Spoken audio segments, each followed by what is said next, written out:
నీకు ఈశ్వరుడు ఎప్పుడు ఏమి ఇచ్చాడో దానికి తృప్తి పడు. ఆ తృప్తికి కారణం ఉండక్కర్లేదు.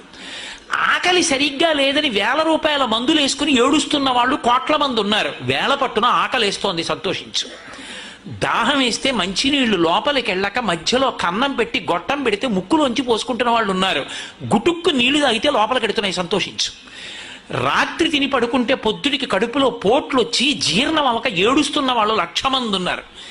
తిన్నది గుండ్రాయి అయినా సరే తెల్లారేటప్పటికి జీర్ణం అయిపోతోంది, సంతోషించు. పడుకుంటే నిద్ర పట్టక చారుడు మాత్రలు వేసుకు పడుకుంటున్న వాళ్ళు ఉన్నారు. తలగడా మీద చెయ్యెట్టుకుని ఇలా పడుకుంటే నిద్ర పడుతోంది. పుస్తకం ఉంటే తప్ప మాట్లాడలేని వాళ్ళు ఉన్నారు. వేదిక ఎక్కి కూర్చుని మాట్లాడడం మొదలు పెడితే గంగా ప్రవాహంలో వస్తోంది, సంతోషించు ఈశ్వరుడి కారుణ్యానికి. కొంతమంది కూర్చోలేని వాళ్ళు ఉన్నారు, కూర్చుంటున్నావు. నడవలేని వాళ్ళు ఉన్నారు, నడుస్తున్నావు. చూడలేని వాళ్ళు ఉన్నారు, చూస్తున్నావు. వినలేని వాళ్ళు ఉన్నారు, వింటున్నావు. ఈశ్వరుడు నీకు ఇచ్చిన దానికి